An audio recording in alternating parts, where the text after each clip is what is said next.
എന്നെ പ്രതി മനുഷ്യർ നിങ്ങളെ അവഹേളിക്കുകയും പീഡിപ്പിക്കുകയും എല്ലാവിധ തിന്മകളും നിങ്ങൾക്കെതിരായി വ്യാജമായി പറയുമ്പോൾ നിങ്ങൾ ഭാഗ്യവാന്മാർ. നിങ്ങൾ ആഹ്ലാദിക്കുവിൻ, സ്വർഗത്തിൽ നിങ്ങളുടെ പ്രതിഫലം വലുതായിരിക്കും. വിശുദ്ധ മത്തായിയുടെ സുവിശേഷം 11:12 തിരുവചനങ്ങൾ.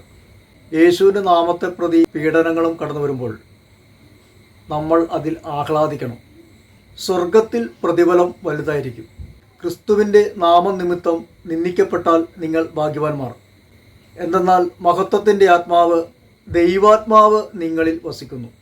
1 പത്രോസ് 4:4. ദൈവരാജ്യത്തെ പ്രതി, ക്രിസ്തുവിൻ്റെ നാമത്തെ പ്രതി ജീവിതത്തിൽ കടന്നു വരുന്ന എല്ലാ കഷ്ടതകളും വേദനകളും അപമാനങ്ങളും ക്ഷമയോടുകൂടി സഹിക്കാം. അവിടെ ദൈവാനുഗ്രഹമുണ്ട്.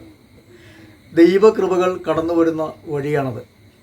സന്തോഷത്തോടു കൂടി എല്ലാം സഹിക്കുവാനുള്ള കൃപയ്ക്ക് വേണ്ടി പ്രാർത്ഥിക്കാം.